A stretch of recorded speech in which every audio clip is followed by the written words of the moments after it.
Nuestra historia está ligada irremediablemente a las emociones.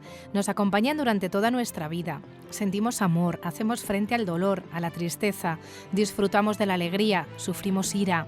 Imagínense hacer frente a todas estas emociones en una situación extrema como es la guerra. En ello, el profesor de la Universidad de Castilla-La Mancha, José Manuel López Torán, es un experto. Nos reunimos con él para hablar de su libro, La batalla por las emociones, donde analiza el uso de las tarjetas postales en las dos guerras mundiales. Pero sobre todo partimos de la base que la historia bélica a ti siempre te ha gustado. Sí, a mí siempre, bueno, no es que me haya gustado, me ha fascinado y bueno, a través de este tema de investigación lo que conseguí es dar con una clave que hasta el momento estaba muy poco trabajada, ¿no? Y ahí pues una de las virtudes de esta investigación y bueno, pues conseguí sacar un tema que como digo estaba poco trabajado y que sin embargo pues tiene un potencial extraordinario.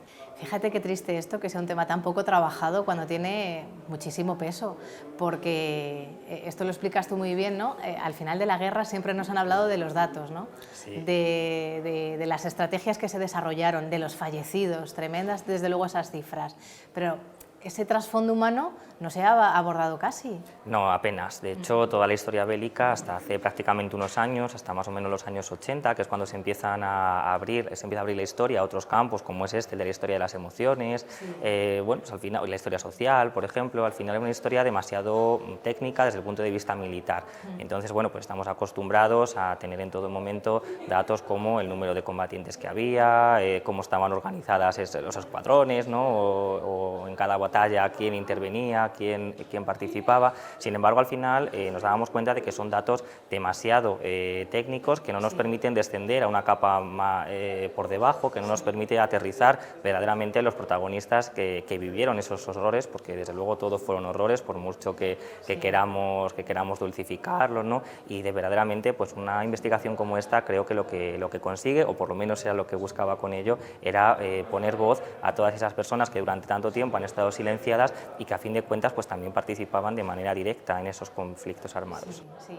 Claro, esa parte humana que desgraciadamente muchas veces se nos olvida. Mira, pasa también en las guerras hoy en día, ¿no?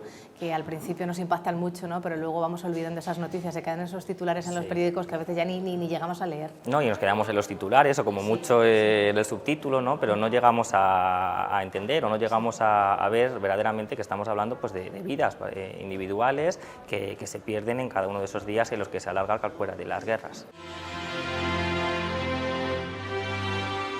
Reducir la distancia que separaba a los combatientes de sus familias se tornó en una necesidad imperiosa y las postales se convirtieron en el medio de comunicación más eficaz para hacerlo.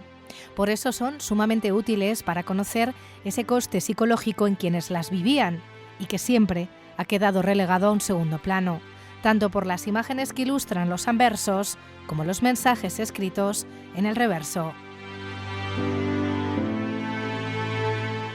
¿Cómo se hace un trabajo de estas características? Porque supone muchos años de investigación. Sí, pues detrás de este trabajo hay 4 años y medio de trabajo. Sobre todo, pues lo primero que tienes que hacer es la paciencia, armarte de paciencia y sobre todo también tener muy estructurado en la cabeza de dónde partes y a dónde quieres llegar, ¿no? Yo creo que poniendo ese punto inicial y ese punto final, o por lo menos dónde aspiras a llegar o qué es lo que pretendes, fijarnos los objetivos, que es lo que llamamos nosotros dentro de la jerga de la investigación, pues así te resulta mucho más fácil, porque como partas de una idea que se te queda vaga y que no sabes cómo abordarla y sin orientación, la verdad que se te va a ir acumulando una especie de bola, ¿no? Que luego no vas a poder desenmarañar, ¿no? Entonces yo creo que teniendo ese punto inicial y ese punto final, luego se te hace mucho más llevadero la parte intermedia, ¿no? En sí la investigación. Claro, tu trabajo tiene mucha parte visual, de hecho es la base, ¿verdad?, de la investigación. Eliges las postales, que entiendo que fue un formato que tuvo mucha fuerza, ¿no? Un soporte que tuvo mucha fuerza. También hubo otros, la fotografía, no sé, la cartelería... Sí. Los noticiarios, por ejemplo, ya más recientes. O incluso las cartas. O las cartas, por supuesto. Lo que pasa es que la postal, y ese es el motivo por el que elegí este soporte, combina las ventajas de dos medios. Por un lado, la parte visual. Por ejemplo, las fotografías únicamente nos proporciona información visual, no tenemos texto. Y las cartas, por su lado, nos proporcionan información solo textual, no tenemos imagen. Entonces la tarjeta postal lo que hace es combinar precisamente las ventajas, al igual que la fotografía, de la parte visual, y por otro lado el mensaje o el texto, como hace las cartas, ¿no? Entonces son como dos documentos en uno, porque al final, y también es una de las virtudes de la investigación, lo que hago es contrastar la parte escrita, es decir, el reverso, con la parte visual, con el anverso, para ver de qué manera se contraponen la idea o la guerra contada a través sobre todo de los organismos de propaganda, una guerra que es totalmente artificial, porque al final pues, son unos mensajes que se intentan colocar, y esto lo estamos viendo también en conflictos totalmente recientes, son mensajes que se intentan colocar, que sean fáciles de asimilar por parte de los destinatarios, que es muy diferente a esa guerra contada o a esa guerra vivida, que es la que nos muestran quienes vivieron esos hechos en los reversos, ¿no? Entonces tenemos una guerra construida a través de los organismos de propaganda en los anversos y una guerra vivida, que es la que tenemos en sus reversos, ¿no? A través de esos testimonios en primera persona que podemos conocer. Que son los que realmente nos demuestran lo duro, ¿no? que fue, ¿no? La guerra. Incluso, fíjate, me llamaba mucho la atención, porque lo cuentas muy bien en el libro, lo que es la partida, incluso cuando se va al frente, ¿no? Hay una expresión que me gusta, lo de la ola de color que supone, ¿no?, la partida al frente, y lo que supone hacer frente a la realidad, ¿no?, de esa euforia del comienzo, el ver lo que es la guerra en sí, cómo los soldados pues, pasan a la desesperanza, al miedo, ¿no?, a la angustia, ¿de dónde me he metido? Además, en torno a esa cuestión, que es algo muy interesante, ¿no? Me gusta que lo hayas traído, porque precisamente es uno de los elementos que más diferencia hay entre la Primera y la Segunda Guerra Mundial, porque la primera, abrazar la bandera, ¿no?, o luchar por la nación, era la mejor forma de honrar a la patria, de honrar al país. Entonces, claro, hay una ola de euforia casi colectiva, ¿no? Era percibida, de hecho, la marcha a la guerra como una aventura. Por ejemplo, alguna postal que tuve ocasión de ver en Alemania lo definían con el término Urlaub, que en alemán es como vacaciones, ¿no? Entonces hacían el símil de que cogían el tren y se iban a la guerra como si se fuesen de vacaciones. Claro, cuando llegaban y se encontraban con lo que había en el frente, desde luego el choque con la realidad era brutal. Y esto es muy diferente de la Segunda Guerra Mundial. Apenas 30 años después de haber sucedido ese primer episodio, ya no se podía engañar a la población, es decir, ya los jóvenes que habían participado en la primera ya sabían lo que era la guerra, ya habían experimentado en sus propias carnes, ¿no?, lo que es la sinrazón de la guerra. Entonces, claro, ahí el esfuerzo tuvo que ser mucho mayor para intentar convencer a todos esos jóvenes de que marcharan a la guerra, porque desde luego ya no funcionaba solo el poder decir, bueno, vamos a luchar por nuestro país, eso ya no era suficiente, había que buscar otros recursos más potentes todavía para intentar movilizar a millones de hombres a marchar al frente. Sí, claro, y en estas postales aquí hay evidentemente el protagonista, ¿no?, que es el que se va a la guerra, ese soldado, ¿no?, que encuentra también en este soporte, ¿no?, una manera de comunicar cómo se siente, de expresarse, ¿no? Pero claro, también tenemos la otra parte, ¿no?, quien recibe esas postales, que a veces nos olvidamos, ¿no?, lo importante, ¿no?, que el papel de las familias que se quedan en casa, pensando en si volverán esos soldados o desgraciadamente no volverán a verles. Sí, de hecho uno de los capítulos del libro se centra precisamente en todas esas personas que permanecían en sus casas, familiares de los combatientes, que también durante mucho tiempo han sido los grandes olvidados, porque cuando pensamos en las guerras siempre pensamos en los hombres que van al frente, ¿no?, en los soldados, como mucho las enfermeras, ¿no?, que los acompañan en los campos, en los hospitales de campaña. Sin embargo, nos olvidamos de toda esa gente que se quedaba en sus casas, y que también las guerras mundiales proporcionan un elemento singular, y es que las guerras por primera vez también afectan a la población de manera directa. Es decir, hasta este momento lo que teníamos era una separación, una línea entre el frente y la retaguardia, de manera que las guerras se concebían como episodios que transcurrían a decenas de miles de kilómetros, que solo afectaban a las personas que marchaban. Sin embargo, la particularidad que tienen las guerras mundiales es que por primera vez la población civil se ve afectada de manera directa, es decir, sufre en primera persona también los efectos, ¿no?, con los bombardeos de las ciudades, con los ataques, por ejemplo, en el norte de Francia por parte de los alemanes. Entonces, claro, ahí ya estamos hablando de una dimensión completamente distinta, porque ellos también se ven de alguna manera inmiscuidos, ¿no?, o afectados directamente por esos acontecimientos. El 1 de octubre de 1869 se puso en circulación en Viena la primera tarjeta postal de la historia. En momentos especialmente convulsos, como las guerras, experimentó un importante impulso: la separación física que la contienda trajo para millones de personas, esposos, padres, hijos, que nunca antes habían experimentado esa sensación. Fíjense en esta postal británica, que muestra a un combatiente escribiendo el mensaje que un herido le dicta. Y es posible seguir la evolución de esas emociones, desde esa ola de color por la partida al frente, hasta la angustia y desesperanza una vez conocido el horror de la guerra. Mira, estas, por ejemplo, son de esas que unen a la caricatura, ¿no? Entonces aquí, pues el Kaiser Guillermo II fue quien concentró todo ese odio, ¿no? Sobre todo del lado francés y del lado alemán. Entonces en esta, por ejemplo, lo que se le está mostrando es la caja à payer, ¿no? Que es como la factura a pagar. Entonces aquí aparecen todas las ciudades francesas que han sido destruidas a causa de los ataques alemanes.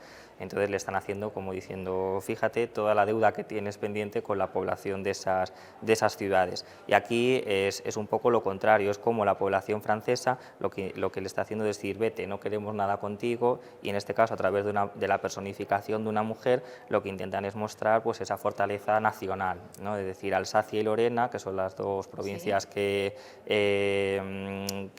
se quedaron, que estaban en disputa, pues lo que quieren es, aquí no queremos nada contigo, nosotros vamos a resistir, puedes irte.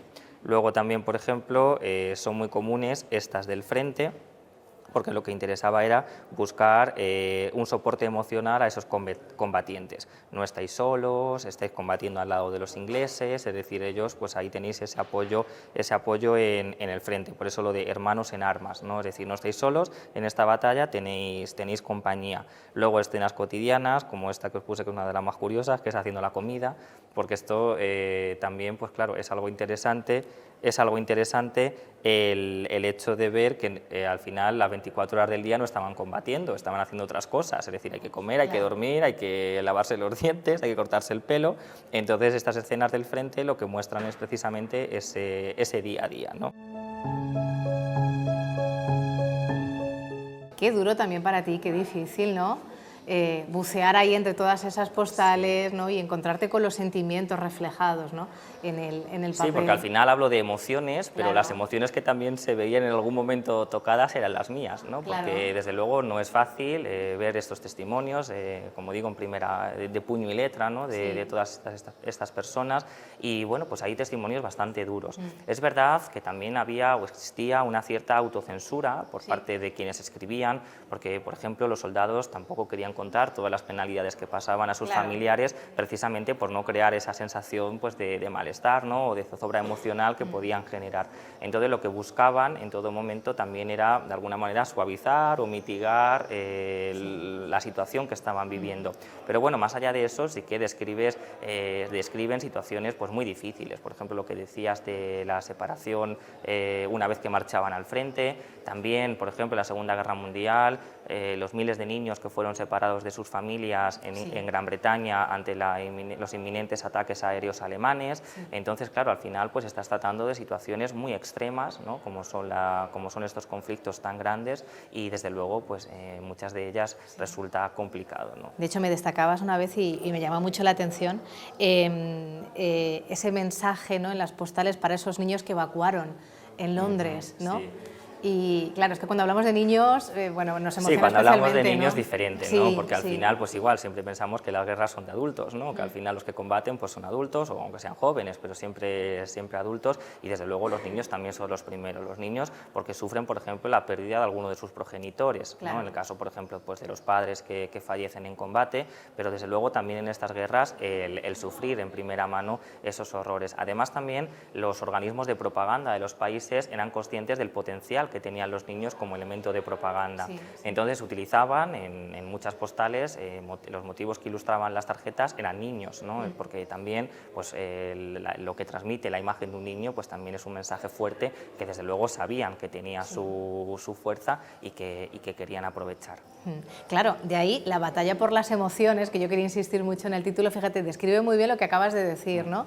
También al final las emociones se convierten en uno de los instrumentos más, ¿no? para sumar a la guerra. Sí, además el título fue lo último que pensé, una vez que ya tenía toda la obra escrita, porque quería que fuese lo suficientemente ilustrativo, ¿no? O que por lo menos en una sola idea acogiese todo lo que trato en estas páginas. Y la batalla por las emociones creo que precisamente transmite estas dos ideas, ¿no? Por un lado, esa batalla emocional que hubo en el seno de todas esas personas que combatían, pero también de qué manera los estados, los países implicados, buscaban también apelar a esas emociones para conseguir unos fines concretos, ¿no? Sí. Y una cosa que me llama la atención, ¿se puede hablar de la guerra en forma de caricatura, incluso desde el punto de vista del humor? Porque demuestras en el libro que sí. Sí, de hecho hay muchas situaciones que precisamente con esa idea de dulcificar lo que verdaderamente está ocurriendo recurrían a un lenguaje que todos entendemos, que es el de la caricatura, el de las viñetas, y que lo que permitía era, frente a las tarjetas fotográficas, que sí que bueno, pues muestran lo que hay, ¿no? Porque al final una fotografía pues, nos acerca más a lo que sucede, de esta manera pues, pretendían abstraerse de la realidad y vender un mensaje, y utilizo la palabra vender a propósito, vender un mensaje concreto, ¿no? En este caso, pues por ejemplo, recuerdo una muy cómica que era en la Primera Guerra Mundial, el miedo que producía la utilización de los gases químicos, los primeros ataques químicos que hubo con gases en la Primera Guerra Mundial, eran vendidos o dulcificados como bueno, pues ventosidades, ¿no? Que tenían los combatientes o con el olor que había en las trincheras, es decir, lo que hacían era ponerse la careta precisamente, o la máscara, no para el gas, sino para los malos olores que había en las trincheras o en los espacios que compartían, cuando al final pues es una situación muy dramática, porque de hecho los daños que producían en el cuerpo llevaban a la muerte, ¿no? Se descomponía todo el aparato respiratorio. Entonces, bueno, pues tenemos un lenguaje que en este caso pues intenta jugar con esa situación a través de la caricatura. Sepan que el estudio de las tarjetas postales dentro de las guerras mundiales es un tema de investigación relativamente novedoso. Por eso el libro, publicado por G9 Ediciones, es tan revelador. Resultado de la tesis doctoral codirigida por los profesores Rafael Villena y José Carlos Bizuete, y que ha llevado al autor a una investigación por diferentes ciudades europeas, para darle el lugar que corresponde a esa otra parte nunca narrada de los conflictos. Desde el amor a la esposa, el que mayor manifestación tuvo en la correspondencia de los soldados movilizados en las dos guerras.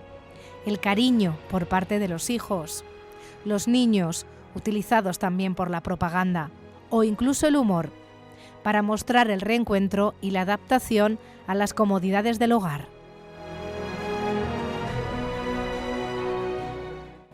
Aquí, de alguna manera, lo que se busca es brutalizar al enemigo. En este caso, pues en esta postal, que es del 1915, lo que quieren decir es, fijaos lo que están haciendo con nuestros niños, ¿no? Los soldados alemanes. Entonces, bueno, es un dibujo, pero que el mensaje cala perfectamente. Luego otro grupo son estas de la destrucción, en las que se ve, pues, por ejemplo, esta que es la catedral de Reims o Arras, bien, que fueron dos de las ciudades más atacadas. Entonces, además, también el mensaje aquí coincide, ¿no? Que es: tengo el corazón destrozado delante de la que fue una de las más bellas obras de arte y que hoy no es nada más que un montón de piedras, ¿no? Entonces, bueno, pues manda esta tarjeta postal para precisamente pues ver lo que están quedando todos esos tesoros arquitectónicos. O, por ejemplo, Reims, que fue una de las ciudades más castigadas y que mejor supieron expresar esa esencia francesa, ¿no? de esa barbarie alemana que estaba acabando con Francia. Pues hay momentos no solo para la destrucción material, sino para la destrucción humana, ¿no? Es decir, pues todos esos muertos que quedaron tras de sí en las guerras. Y luego ya, de los momentos posteriores al cese de las hostilidades, estas tres, en las que se muestra el escritorio donde se firmó el Tratado de Versalles, que es por el que se firmó la paz entre 1918 y 1919, una vez que finaliza la guerra.